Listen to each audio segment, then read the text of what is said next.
చొప్పడిన ఊరనండుము చొప్పడకయున్నట్టే నూరు జొరుకుము సుమతి. ఓ ప్రదేశం ఊరు అనిపించుకోవాలంటే దానికి ఉండాల్సిన ప్రాథమిక లక్షణాల్లో బ్రాహ్మణుడు ఉండడం కూడా ఒక్కటే అన్నది సుమతి శతక సత్యం. ఇంద్రుడైన బ్రాహ్మణుల కవజ్ఞ చేసి యవమానము బొందు ప్రతామహీనుడై ఇంద్రుడు వంటి గొప్పవాడైనా బ్రాహ్మణుల్ని అగౌరవపరిస్తే అవమానాల పాలవుతాడని మహాభారతం చెబుతోంది. నిజమే, సమాజం సుభిక్షంగా ప్రజలంతా ఆయురారోగ్యాలతో జీవించాలంటే వారిని చల్లగా దీవించే పండితోత్తములు ఉండాలి. మరి ప్రస్తుత సమాజంలో బ్రాహ్మణులు ఎలా ఉంటున్నారు? వారు ఎదుర్కొంటున్న సమస్యలేంటి? ప్రభుత్వాలు ఏం చేయాలని వాళ్ళు కోరుతున్నారు? ఇదే వాటి ఫోకస్.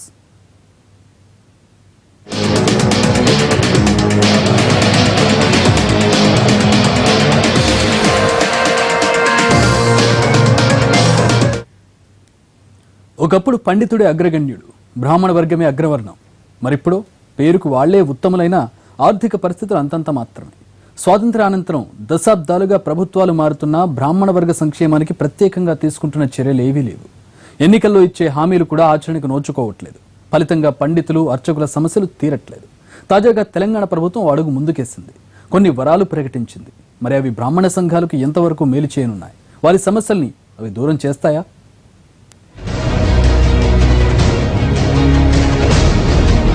శుక్లాం భరతరం విష్ణుం శశివర్ణం చతుర్భుజం ప్రసన్నవదనం ధ్యాయత్ సర్వ విఘ్నోపశాంతి అంటూ మనకు విఘ్నాలు కలగకుండా ఉండాలని కోరే పండితులు తాము మాత్రం కష్టాల్లో కూరుకుపోతున్నారు. భగవంతుడికి భక్తుడికి మధ్య వారధిగా ఉంటూ పూజాధికాలు అభిషేకాలతో మనల్ని చల్లగా ఉండమని దీవించే పూజారులు ఊట గడవక దయనీయ పరిస్థితుల్లో ఉన్నారు. ఎప్పుడో పండగలు పబ్బాలకు తప్పితే మిగతా రోజుల్లో పస్తులతో గడపాల్సిన దుస్థితి. ఇందుకు ఎన్నో కారణాలు, ఎన్నో సమస్యలు. ఈ పరిస్థితిపై దృష్టి సారించిన తెలంగాణ ప్రభుత్వం పరిష్కార ప్రయత్నాలు ప్రారంభించింది.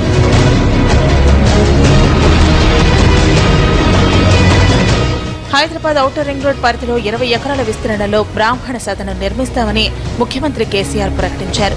దానికి అనుబంధంగా ఓ హాస్టల్ ఏర్పాటు చేస్తామన్నారు. బ్రాహ్మణుల అభివృద్ధికి ఇప్పటికే బడ్జెట్లో 100 కోట్లు కేటాయించిన ప్రభుత్వం ఆ నిధులను ఖర్చు చేసే బాధ్యతను బ్రాహ్మణ ట్రస్టుకే అప్పగించింది. అది 12 ఎకరాలు కావచ్చు, 15 ఎకరాలు కావచ్చు, 20 ఎకరాలు కావచ్చు, అది నేను మీకు అలాట్ చేస్తాను. రింగ్ రోడ్డుకి ఇరువైపులా దగ్గరలో మీ కన్వీనియంట్ ప్లాట్ని మీరు సెలెక్ట్ చేసుకోండి. ప్రభుత్వం పూర్తిగా సహకరిస్తుంది. దానిలో మనము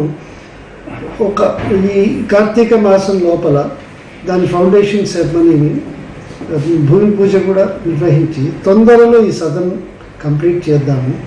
దానిలో రేపు ఎప్పుడన్నా పీఠాధిపతులు ఎవరైనా, శృంగేరి కాదు, కంచి కాదు, ఏ పీఠాధిపతి వచ్చినా ఉండడానికి సౌకర్యాలు కూడా ఏర్పాటు చేద్దాము. బ్రాహ్మణ సంక్షేమం కోసం తీసుకోవాల్సిన చర్యలపై ఎంసీఆర్ హెచ్ఆర్డీలో ఓ సమీక్షా సమావేశం జరిగింది.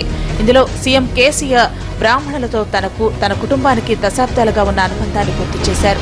1985లో తాను ఎమ్మెల్యేగా ఉన్నప్పుడే దేశంలోనే తొలిసారిగా సిద్దిపేటలో బ్రాహ్మణ కమ్యూనిటీ హాల్ నిర్మించినట్లు కేసీఆర్ వెల్లడించారు. బ్రాహ్మణుల జీవన స్థితిగతుల్ని తాను దగ్గరుండి చూశానని, వారి ఆశీర్వాదంతోనే ఎదిగారని చెప్పారు. ముహూర్తాలు లేని సమయంలో బ్రాహ్మణులు అనుభవించే ఆర్థిక సమస్యలు తనకు తెలుసన్న ఆయన, వారి సంక్షేమానికి, ఆ సామాజిక వర్గంలోని పేదల అభ్యున్నతికి ప్రభుత్వం త్రికరణ శుద్ధిగా పనిచేస్తుందని హామీ ఇచ్చారు. ప్రభుత్వాలు ఎన్ని పథకాలు తెస్తున్నా బ్రాహ్మణుల పట్ల మాత్రం నిర్లక్ష్య ధోరణి కనిపిస్తూనే ఉంది. నిజానికి వాళ్లు చేసేది శాంతియుత సమాజ సేవ. ఎవరెంత ఉన్నత స్థానంలో ఉన్నా అంతిమంగా మనశ్శాంతి కోసం గుడికే వెళతాం. అక్కడ పూజారులు అభిషేకాలు చేసి చల్లగా దీవిస్తారు, మన సంక్షేమాన్ని కోరుకుంటారు. అలాంటి బ్రాహ్మణుల పేదరికాన్ని తొలగించడం ప్రభుత్వాల ముందున్న తక్షణ కర్తవ్యం. బ్రాహ్మణుల సమస్యలకు పరిష్కారంగా తెలంగాణ ప్రభుత్వం హైదరాబాద్లో అన్ని హంగులతో బ్రాహ్మణ సదనం నిర్మిస్తామని హామీ ఇచ్చింది. ఆ సదనంలో ఆచారం, సంప్రదాయం, మడి, పవిత్రత ఉండేలా చర్యలు తీసుకుంటామని తెలిపింది. దేశవ్యాప్తంగా వేద పండితులు, పీఠాధిపతులు ఎవరు హైదరాబాద్ వచ్చినా సదనంలో వసతి కల్పించేలా ఏర్పాట్లు చేస్తామంది. అదే చోట బ్రాహ్మణ విద్యార్థులకు హాస్టల్ నిర్మించి విదేశీ విద్య కోసం ఓవర్సీస్ స్కాలర్షిప్ ఇస్తామని తెలిపింది. సదనం వేదికగా బ్రాహ్మణుల అభివృద్ధి, సంక్షేమానికి చర్యలు తీసుకుంటామన్నారు కేసీఆర్. బ్రాహ్మణులకు సంబంధించిన జనాభా లెక్కలు లేవు కాబట్టి జనాభా సేకరణ అంశాన్ని బ్రాహ్మణ సంఘాలు చేపట్టాలని ఆయన సూచించారు. జిల్లాల నుంచి, గ్రామాల నుంచి వచ్చే బ్రాహ్మణులు ఎక్కడంటే అక్కడ భోజనాలు చేయరు, ఎక్కడంటే అక్కడ స్నానపానాదులు చేయరు. వారికి కూడా సదుపాయం కల్పించే విధంగా స్నానపానాలు అయితే వాళ్ళ వంటలు చేసుకునే విధంగా చేసేటట్టు ఒక భవనం కట్టమన్నారు.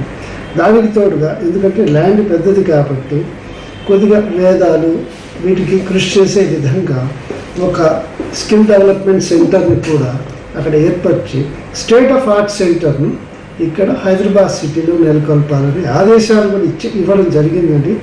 అక్కడే ఉన్న ఫైనాన్స్ సెక్రటరీ గారికి కూడా చెప్పారు. ఫైనాన్స్ సెక్రటరీ గారు ఒక్కసారి ఇవ్వలేకపోయినా నేను బడ్జెట్లో కేటాయించిన 100 కోట్ల రూపాయలు కొంచెం ఇన్స్టాల్మెంట్స్లో ఇవ్వండి, తొందరగా పని జరిగే విధానాన్ని ఆలోచించండి అని అక్కడికక్కడ ఇన్స్ట్రక్షన్స్ ఇవ్వడం జరిగిందండి. బ్రాహ్మణ సదన నిర్మాణానికి అనువైన ప్రదేశాన్ని వారంలోగా గుర్తించనున్నారు. ఇందుకోసం నివేదిక ఇవ్వాల్సిందిగా అడ్హక్ కమిటీని ప్రభుత్వం ఆదేశించింది. ఈ కమిటీ సభ్యులుగా సువర్ణ Sulochana, Geethamurthy, Tigulla Krishnamurthy, Rangarajan, Vyakaranam Nageswara Rao, K R Nandan, C L Rajam, Sivashankar, K V రమణాచారిని నియమించారు. ప్రత్యేక ఆహ్వానితులుగా అరవిందరావు, ఐవీఆర్ కృష్ణారావు, ధన్వంతరి కమలాకర్ శర్మ వ్యవహరిస్తారు. స్వయంగా సీఎంఏ హామీ ఇవ్వడంతో త్వరలోనే బ్రాహ్మణ సదనానికి భూమి పూజ జరిగే అవకాశాలు కనిపిస్తున్నాయి. ప్రభుత్వం దృష్టి సారించడం ఆహ్వానించదగ్గ పరిణామమే. అయితే తెలంగాణలో యావత్ దేశంతో పాటు తెలంగాణలో కూడా బ్రాహ్మణుల పరిస్థితి అత్యంత దయనీయంగా ఉంది. ఉపాధి కొరత, సమాజంలో చిన్నచూపు, అవమానాలు, అభద్రత ఇలా ఎన్నో సమస్యలు వాళ్ళను వెంటాడుతున్నాయి. అవేంటో తెలుసుకుంటే వాళ్ళ పరిస్థితి ఇంత దారుణంగా ఉందా అనిపించక మానదు.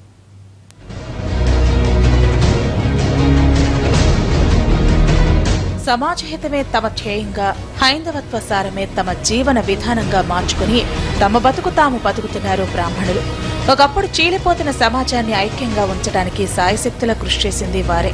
కాలక్రమంలో వారి స్థితిగతులు నానాటికి క్షీణిస్తున్నాయి. క్రిస్టియన్ మిషనరీల రాక, అంతకు ముందు మొఘల్స్ పాలనలో ప్రారంభమైన బ్రాహ్మణ వ్యతిరేకత బ్రిటిష్ హయాంలో మరింత బలపడింది. బ్రాహ్మణులంటేనే దూరం పెట్టే పరిస్థితి వచ్చింది. స్వాతంత్ర్యం సిద్ధించాక పరిస్థితులు మెరుగవుతాయని ఆశించినా అలా జరగకపోవడం విచారకరం. చాతుర్వర్ణ వ్యవస్థలో అత్యున్నతమైనది బ్రాహ్మణం. బ్రాహ్మణులంటే బ్రహ్మజ్ఞానం కలవారని అర్థం. పేరుకి సమాజంలో అగ్రవర్గంగా ఉన్నారే తప్ప అందువల్ల ఎలాంటి ప్రయోజనాలు కలగట్లేదు వాళ్లకు. అనాదిగా వారికి ఉండే హక్కులు తగ్గిపోతున్నాయి. ప్రస్తుతం వాళ్లు ఆర్థికంగా, సామాజిక పరంగా బాగా చితికిపోయారు. పౌరోహిత్యం, ఆయుర్వేద వైద్యం వంటివి బ్రాహ్మణుల బతుకు తెరువుకు భరోసాను ఇవ్వలేకపోతున్నాయి. ప్రస్తుతం పూజారుల్లో చాలా మంది దారిద్ర్య రేఖకు దిగువన ఉన్నవాళ్లే. చేస్తున్న సేవకు కడుపు నిండక వేరే దారి లేక సతమతమవుతున్న వాళ్లు వేలల్లో ఉన్నారు. అసలే సమస్యల్లో ఉంటే సమాజంలో కొందరి వల్ల చిన్న చూపు, అవమానాలు తప్పట్లేదు. పూజారుల వస్త్రధారణ, ఆచార వ్యవహారాల్ని ప్రస్తుత తరాలు అవహేళన చేస్తున్నట్లు ఓ అధ్యయనంలో తేలింది. మౌనంగా ఉండటమే వారికి శాపమా అన్నట్లు కనిపిస్తున్నాయి పరిణామాలు. విద్యా విధానాల్లోనూ బ్రాహ్మణులకు సమస్యలు తప్పట్లేదు. వేద మంత్రాల్ని ఔపోసన పట్టే బ్రాహ్మణ వర్గంలో ఇంటర్ దాటి చదువుతున్న వాళ్లు చాలా తక్కువ మందే. ఆర్థిక పరిస్థితులు వాళ్ళని ముందుకు సాగనివ్వట్లేదు. కుటుంబ పోషణ కోసం చదువుకి స్వస్తి చెబుతున్న వాళ్లు ఎందరో. విద్యకు, ఉన్నత విద్యకు, ఫారెన్ స్టడీస్ కానీ దేనికి కానీ 20 లక్షల వరకు వారు డిమాండ్ చేశారు కొంతమంది భక్తులు. ఆయన 10 లక్షల వరకు సహాయం చేస్తారని ప్రామిస్ చేయడం జరిగింది. ఇకపోతే ఈ వృద్ధాప్య పెన్షన్లు అది అడిగినప్పుడు ముఖ్యమంత్రి గారు అన్నారు, గవర్నమెంట్ జనరల్ కేటగిరీ కింద వృద్ధులందరికీ పెన్షన్ వస్తున్నది కదా, దానిలో బ్రాహ్మణులకు రాకుండా ఉండదు కదా అన్నారు. దానికి ఐవైఆర్ కృష్ణారావు గారు మాట్లాడుతూ, దీనికి ఒక ఇల్లు ఉంటే పెన్షన్కు వాళ్ళు ఎలిజిబుల్ కాదండి, అపార్ట్ ఫ్రమ్ 75,000 క్రైటీరియా. బ్రాహ్మణులకు ఏదో పడిపోయే ఇల్లు, గుడిసో ఏదో ఉంటుంది, దానివల్ల చాలామంది బ్రాహ్మణులకు పెన్షన్ రావటం లేదు. ఆంధ్రప్రదేశ్లో మేము అది స్టడీ చేసి అటువంటి బ్రాహ్మణులందరికీ కూడా నేను పెన్షన్ 1000 రూపాయల చొప్పున, భార్యకు భర్తకు ఇద్దరికి 1000 రూపాయల చొప్పున ఇస్తున్నామని ఆయన. తెలంగాణలో కడు పేదరికంతో అల్లాడుతున్న చాలా మంది బ్రాహ్మణులు పల్లెల నుంచి పట్టణాలకు వలసపోతున్నారు. చేతికందిన పని వెతుక్కుంటున్నారు. వృత్తిపరమైన ఉద్యోగాలు పొందే పరిస్థితులు లేక, రిజర్వేషన్ల వల్ల ప్రభుత్వ ఉద్యోగాలు దొరక్క చిన్నా చితక పనులు చూసుకుంటున్నారు. ఫలితంగా ప్రతి 100 మంది బ్రాహ్మణుల్లో 75 మంది నిరుద్యోగులుగా ఉన్నారు. వాళ్లలో 90% మంది నిరుపేదలే. ఈ పరిస్థితిని గమనించిన అమెరికా వాల్ స్ట్రీట్ జర్నల్ ఆ మధ్య ఓ ఆసక్తికర కథనం ప్రచురించింది. ఒకప్పుడు ప్రత్యేక హక్కులు గల వర్గంగా ఉండే బ్రాహ్మణులు, రాజుల దగ్గర జీవనం సాగించిన పండితులు కొన్ని దశాబ్దాలుగా కనీవిని ఎరుగని కష్టాలు పడుతున్నారని తెలిపింది. జాతీయ ఆర్థిక జీవన స్రవంతిలో బ్రాహ్మణులకు భాగస్వామ్యం లేకుండా పోయిందని రాసింది. రిజర్వేషన్ల వల్ల ఐఏఎస్, ఐపీఎస్ వంటి కీలక స్థానాల్లో వాళ్లకు అవకాశాలు దూరమయ్యాయంటూ కఠోర వాస్తవాల్ని వెల్లడించింది.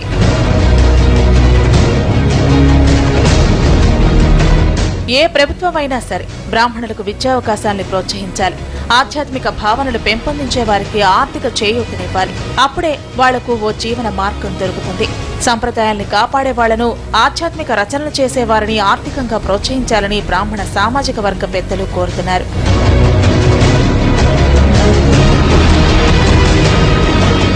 నిజానికి తెలంగాణ ప్రభుత్వం అధికారంలోకి వచ్చాక బ్రాహ్మణ వర్గానికి కొంతవరకు మేలు చేసింది.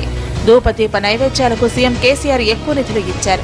పండుగలు, ఇతరత్ర భక్తి కార్యక్రమాలు జరిగినప్పుడు వారి సమస్యలు తెలుసుకుంటూనే ఉన్నారు. ధార్మిక పరిషత్ సహా బ్రాహ్మణులకు సంబంధించిన సంక్షేమ అభివృద్ధి కార్యక్రమాలపై ఇప్పటికే ప్రభుత్వం ఓ కేబినెట్ సబ్ కమిటీని ఏర్పాటు చేసింది. కమిటీ సూచనలు తీసుకుని మరిన్ని సంక్షేమ కార్యక్రమాలు చేపట్టే ఆలోచనలో ఉంది. అయితే ఈ సామాజిక సమస్యలు చాలా లోతైనవి. వీటి పరిష్కారానికి చేయాల్సింది చాలా ఉందన్నది బ్రాహ్మణుల ఆవేదన. తెలంగాణలో సంస్కృత విశ్వవిద్యాలయం నెలకొల్పాలనే డిమాండ్లున్నాయి. దేవాలయాల్ని విజ్ఞాన కేంద్రాలుగా మార్చేందుకు ప్రభుత్వం చర్యలు తీసుకోవాలని, శాస్త్రీయ కళల్ని ప్రోత్సహించాలని వారు కోరుతున్నారు.